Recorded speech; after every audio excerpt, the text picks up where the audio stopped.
Iran पर लगे sanctions हटा दिए गए हैं। 12 अरब डॉलर यानी कि 12 बिलियन डॉलर ईरान को मिलने वाले हैं।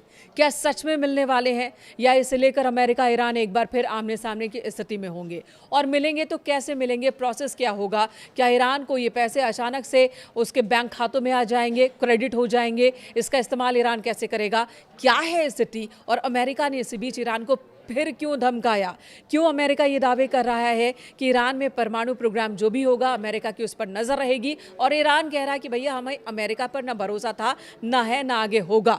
मयंक हमारे साथ है। मयंक, सबसे पहले तो ये 12 अरब डॉलर, ये जो सवाल है ना, इस सवाल का जवाब दीजिए। देखिए, ये एक ऐसा सवाल है, ये जो 12 अरब डॉलर है, ये वो संपत्ति है जो ईरान की है, जो कि फ्रीज की गई थी, उसमें से 12 अरब डॉलर। देखिए, इसकी जो एक्चुअल कॉस्ट है वो बताई जा रही है कि वो 26 से 28 बिलियन यूएस डॉलर्स है। करीब 28 बिलियन डॉलर ऐसे हैं जो कि ईरान की संपत्ति है, जो अलग अलग देशों में फ्रीज करके रखी गई है। जो एमओयू साइन हुआ है, जो अंडरस्टैंडिंग बनी है अमेरिका और ईरान की, और जो बातचीत हुई स्विट्जरलैंड में, उसके बाद देखिए ईरान की तरफ से ये दावे किए गए कि अमेरिका की ओर से ईरान के जो 12 अरब डॉलर है, 12 बिलियन डॉलर्स, इसको रिलीज किया जाए।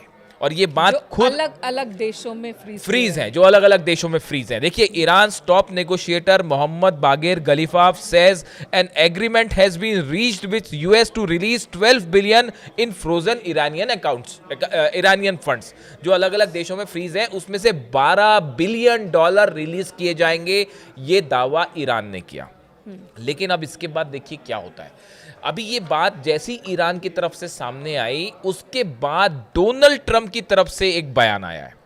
और डोनाल्ड ट्रंप ने क्या कहा? डोनाल्ड ट्रंप ने ये कहा कि ये जो 12 बिलियन डॉलर्स की बात आ रही है, पहली बात तो ये ऐसे कोई अमाउंट नहीं होगा जो अचानक रिलीज कर दिया जाए और ईरान के बैंक्स में जमा हो जाए, ऐसा नहीं होने जा रहा है। हाँ, उसका इस्तेमाल करे, ऐसा नहीं होगा। दूसरी बात, अब देखिए यहाँ से वो कहानी फिर से, धोखे वाली कहानी यहीं से शुरू होती है। जब असली कोई एक्शन का वक्त आता है तो अक्सर अमेरिका वहां से पलटी मारना शुरू कर देता है। अब देखिए, डोनाल्ड ट्रंप क्लेम्ड, उन्होंने, वो मीडिया रिपोर्टर से बात कर रहे थे वॉशिंगटन में, वहां पे उन्होंने कहा, Donald Trump claim that the funds being unfrozen under the agreement would effectively return to United States through food purchases. उन्होंने ये कहा कि ये जो पैसा रिलीज किया जाएगा इस एमओयू के तहत, ये वापस अमेरिका आ जाएगा। तो रिपोर्टर्स ने पूछा, वापस अमेरिका कैसे आ जाएगा? तो बोले, हम ये जो अमाउंट रिलीज करेंगे वो इस शर्त पे करेंगे कि ईरान जो है वो अमेरिका का जो खाने का सामान होता है, अलग अलग फूड्स हैं, ग्रेन्स हैं, वो अमेरिका से खरीदे। यानी कि आप ये कह रहे हैं कि ईरान उन पैसों का इस्तेमाल अपने इंफ्रास्ट्रक्चर पर या फिर किसी और मद में जहां वो करना चाहे वहां नहीं कर सकेगा। हाँ। शर्तें ऐसी लगाई जाएंगी कि अमेरिका से तुम खरीदो तब ये पैसे मिलेंगे। ये बात डोनाल्ड ट्रंप कह रहे हैं कि ये देखिए, जो 12 अरब डॉलर रिलीज होगा, इसमें से जो संपत्ति, एक तो ये एक साथ रिलीज नहीं होगी, इसमें ये है मामला कि धीरे धीरे करके जो है वो, जब तक बात चलेगी 60 दिन तक, और हो सकता है कि और भी आगे दिन चले, तो वो धीरे धीरे समय समय पर रिलीज होगा। उसमें भी अब डोनाल्ड ट्रंप ये नई एक चीज जोड़ दे रहे हैं कि भाई ये जो पैसा रिलीज होगा, इससे ईरान को जो है वो खाने पीने का सामान और अन्य जो भी है वो फूड ग्रेन्स जो है वो अमेरिका से खरीदने होंगे, ताकि अमेरिका के किसानों को फायदा हो। और इस तरह की बात कर रहे हैं, और कह रहे हैं कि ईरान में जो है बड़ी दिक्कतें हैं, तो वो हमसे ही जो वो खरीद, यानी पैसा ईरान का जो कि फ्रीज कर रखा है आपने, उसको आप रिलीज कर रहे हैं। ईरान का पैसा ही ईरान को दे रहे हैं और कह रहे हैं कि हमसे जो है वो आप अनाज खरीदो, यानी कि बिजनेस। हाँ, अब देखिए, हाँ, ये इसीलिए कहानी शुरू होती है धोखे वाली, जो आप कह रही थी कि ईरान को अमेरिका पर विश्वास नहीं है, वो इसीलिए नहीं है। इसीलिए ईरान के सुप्रीम लीडर अली खामेनी साहब हमेशा ये कहते थे कि वो अल्टीमेटली वो बात धोखे पर ही आके खत्म होगी, अमेरिका से हमेशा धोखा मिलेगा। इस बात को लेकर उनका क्लियर विजन था। इसी का नतीजा है कि आज ईरान हर चीज पर भारी पड़ रहा है, चाहे डील हो चाहे जंग हो। अब देखिए, डोनाल्ड ट्रंप को इसका जवाब भी आया है ईरान की तरफ से। हाँ, ये जो बात कही उन्होंने खाने वाली कि भाई अमेरिका का फूड ग्रेन्स खरीदना होगा ईरान को, ईरान के जो सेंट्रल बैंक है ईरान का, उनके बैंक के जो गवर्नर हैं अब्दुल नासेर हिम्मती, इनकी तरफ से ईरान के सेंट्रल बैंक के जो गवर्नर हैं उन्होंने डोनाल्ड ट्रंप को जवाब दिया।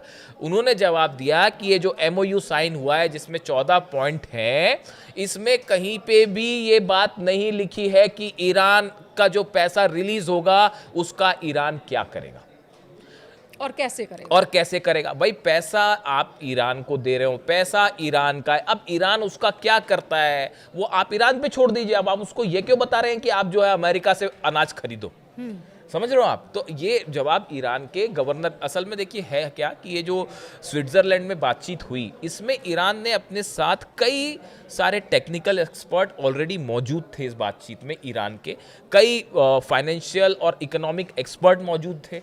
ईरान का जो सेंट्रल बैंक है उसके गवर्नर भी मौजूद थे, उनकी पूरी एक टीम मौजूद थी जो कि इस मैकेनिज्म पर चर्चा कर रही थी कि ये जो बात डील्स हो रही हैं इसमें जो ये बात है कि ईरान की संपत्ति डिफ्रीज की जाएगी, उसको रिलीज किया जाएगा, तो वो कैसे किया जाएगा, उसका मैकेनिज्म क्या होगा, कौन कौन से देशों में है, वहाँ के नियम क्या कहते हैं। ये कोई आसान काम नहीं है कि बस आपने बटन दबाया और एक बैंक से दूसरे बैंक में ईरान को ट्रांसफर हो गया, बिल्कुल ऐसा नहीं है।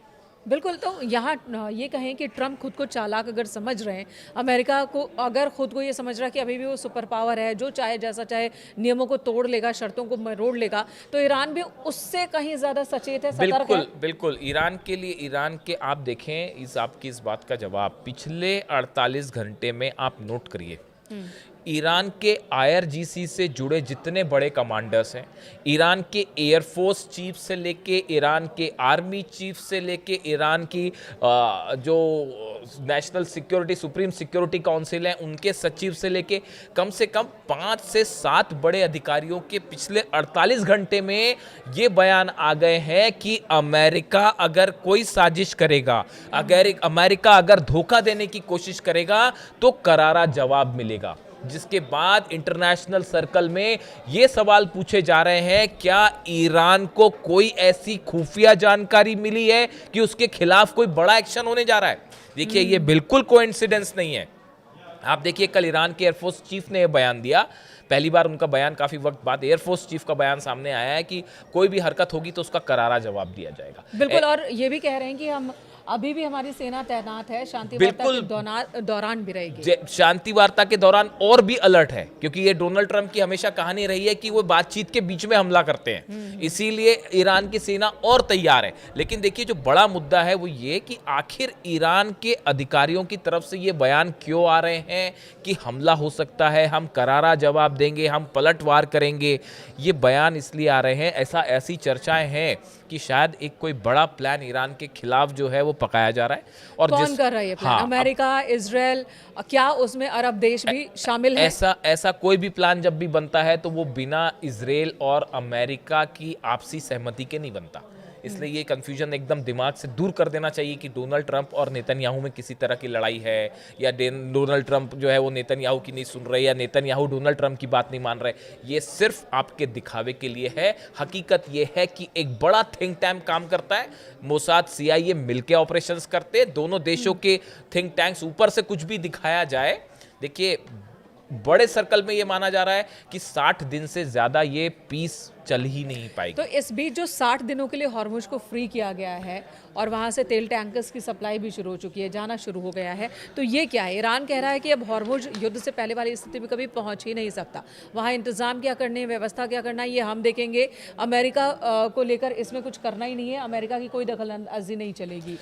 देखिए 60 दिन का ही वक्त लेकिन अमेरिका दे रहा है। हाँ देखिए दो बातें हैं। पहली बात तो अमेरिका में चुनाव होने जा रहे हैं, उसको लेकर सतर्कता बरत रहे डोनाल्ड ट्रंप की, कहीं ऐसा ना हो कि इकोनॉमिक हालात बिगड़ जाएं और चुनाव हार जाएं। दूसरी बात यह है वर्ल्ड कप चल रहा है फुटबॉल का, उसको लेकर तमाम दबाव है कि वर्ल्ड कप हो जाए, अगर वॉर हो जाएगा तो कई टीम खेल नहीं पाएंगी। दूसरी चीज़ वो है। तीसरी हालात ये है कि अमेरिकन फोर्सेस जितनी बुरी तरह से पिटी हैं मिडिल ईस्ट में, सब बेसेस जल गए, हॉर्मूज में नुकसान हो गया, प्लेन्स गिर गए, तो ये झटके से उभरने के लिए, चीज़ों को फिर से एकजुट करने के लिए वक्त लगेगा। चौथी बात आप समझिए, अभी जो खबर आई है ब्लैक सी में हमले किए हैं रूस ने और 3 जहाज़ों को ठोक दिया है। और आप देखिए जो रूस का ऑयल है उसको पूरी कोशिश कर रहे हैं अमेरिका, यूरोप, यूक्रेन के ज़रिए कि रूस का ऑयल सप्लाई ना हो पाए।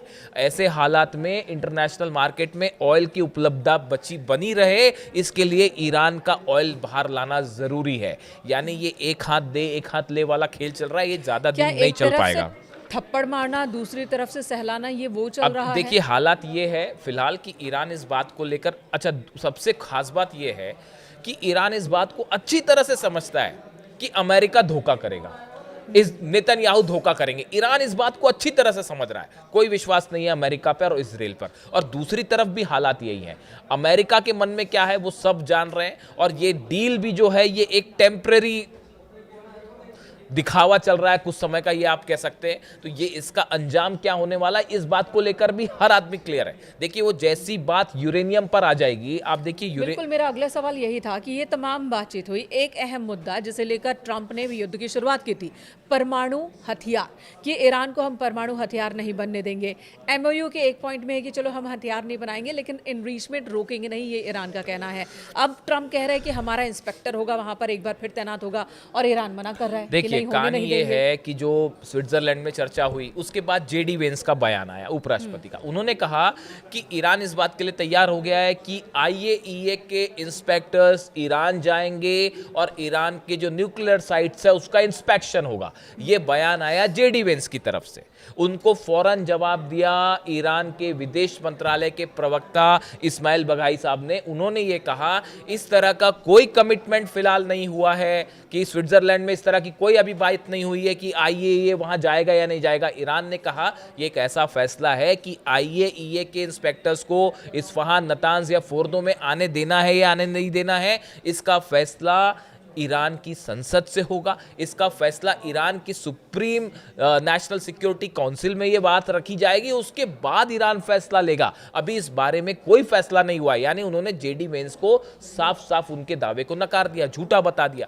अब देखिए हो क्या रहा है। एमओयू को लेकर जो भी बात अभी तक स्विट्जरलैंड में हुई है बड़ी सुपरफिशियल बात है कि एक अंडरस्टैंडिंग के तहत काम किया जाएगा, एक कमिटी बनाई जाएगी जो ये देखेगी कि डील सही दिशा में चल रही है या नहीं, एक आगे का रोड मैप तैयार किया जाएगा, ये देखा जाएगा कि लेबनान में किस तरह से जो है वो संघर्ष का अंत किया जा सकता है। बड़े ही ऊपरी लेवल पर फिलहाल ये चर्चाएं हैं। इसमें न्यूक्लियर मुद्दे पर, यूरेनियम पर तो कोई चर्चा ही नहीं हुई स्विट्जरलैंड में। ऐसे में जेडी वेंस का यह दावा करना कि ईरान ने अलाउ कर दिया है कि वहां पर आईएईए इंस्पेक्टर्स जाएंगे, ये पूरी तरह से गलत बात थी। और इसीलिए ईरान ने इसका जवाब दिया कि भैया अभी तो ये बात ही नहीं हुई है इस मुद्दे पर, आप क्यों कह रहे हैं कि जो है वो आईएईए पहुंच जाएगा। क्या ये संभव लग रहा है आपको कि ईरान में, इस्फहान में आईएईए भी पहुंच जाए, उसके बाद अमेरिकी सोल्जर्स भी पहुंच जाएं और वहां पे खुदाई भी हो जाए और वहां यूरेनियम को, ये एक ऐसा मुद्दा है जो बहुत ही असंभव सी बात है। इसीलिए चाइना ये कह रहा है कि शुरुआती दौर में भले ऐसा लग सकता है कि सब कुछ ठीक है, लेकिन जैसे जैसे बातचीत आगे बढ़ेगी मामला डिरेल होना शुरू हो जाएगा। देखिए जब भी कोई जटिल मुद्दा होता है, वैश्विक मुद्दे होते हैं, ऐसा मुद्दा जिससे कई देश जुड़े हुए हैं, तो किसी नतीजे तक, किसी समझौते तक पहुंचना बहुत आसान नहीं होता है, सालों का प्रोसेस लग जाता है। अब यहाँ पर 4 टास्क ग्रुप बनाने की बात हो रही है, लेकिन जब किसी बातचीत की शुरुआत ही अविश्वास से हो, संशय की स्थिति में हो, तो उसका भविष्य क्या होगा? देखिए अमेरिका का जो डेलीगेशन था जो स्विट्जरलैंड गया, आपने तस्वीरें देखी होगी, वो सबके सब इस उम्मीद में बैठे थे शायद कि ईरान का जो डेलीगेशन आएगा वो हमसे हाथ मिलाएगा, या ईरान के जो लोग, हाँ जो डेलीगेशन वहाँ पहुँचा था उन्होंने देखना भी कबूल नहीं किया उनकी तरफ। अब्बास अराक्ची साहब ने हाथ भी नहीं मिलाया। शहबाज शरीफ ये कोशिश करते रह गए कि किसी तरह से अब्बास अराक्ची जो है वो जेडी वेंस से हाथ मिला ले। अब्बास अराक्ची तुरंत मुड़े और वापस निकल लिए। 2 ऐसा मुल्क जिन्हें आपस में भरोसा नहीं है और बीच में मीडिएटर कौन है? पाकिस्तान, जिस पर किसी को भरोसा नहीं है। और देखिए कतर भी जो है, कतर के प्रधानमंत्री ने भी जेडी वेंस से हाथ नहीं मिलाया। यानी आप देखिए कितना बड़ा अविश्वास है अमेरिका को लेकर। इसीलिए अमेरिका में ये बात कही जा रही है कि अगर ये डील साइन हो गई, ये डील पे अगर बात आगे बढ़ जाती है, एमओयू डील में बदल जाता है, तो ये अमेरिका के इतिहास की सबसे बड़ी हार होगी और ये ईरान की अब तक की सबसे बड़ी जीत होगी। और अमेरिका को भी ये समझना चाहिए कि वक्त बदल गया है। सुपर पावर वाला जो उसका तमगा है बहुत ज़्यादा दिनों तक सुरक्षा कवच की तरह काम करेगा नहीं। अमेरिका चाहेगा कि किसी तरह से ज़ोर ज़बरदस्ती या फिर कूटनीति तरीके से सामने वाले देश को फंसा दे, तो ईरान वो देश नहीं है। अमेरिका सुपर पावर था, अब नहीं है। तो आपको मैं कहना चाहूंगा कि अमेरिका, बड़े सारे एक्सपर्ट्स ये कह रहे हैं कि ये जो सुपर पावर का तमगा था ये ऑलरेडी ईरान ने छीन लिया है। अब वो कम से कम अमेरिका के पास तो नहीं है। जिस देश के अगर बेसिस उड़ जाते हो आप, जो है 18 बेसिस नहीं बचा पाए, आप अरब देशों को नहीं बचा पाए। ईरान की मिसाइल्स जो है वो धमाकेदार, आपके पेट्रियट और जो थार्ड सिस्टम है उसको तोड़ते हुए वहां पर गिरती रही।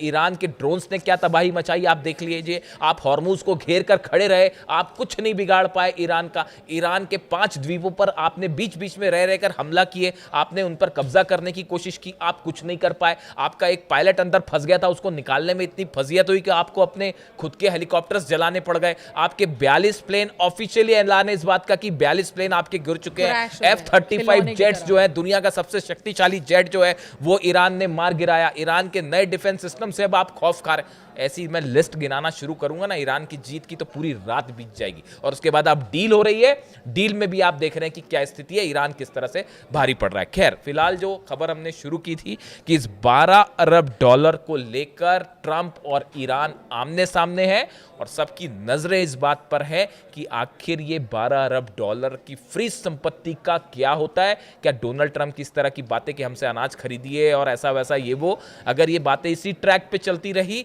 तो आप ये मानिए कि ईरान फिर से बातचीत को बंद भी कर सकता है।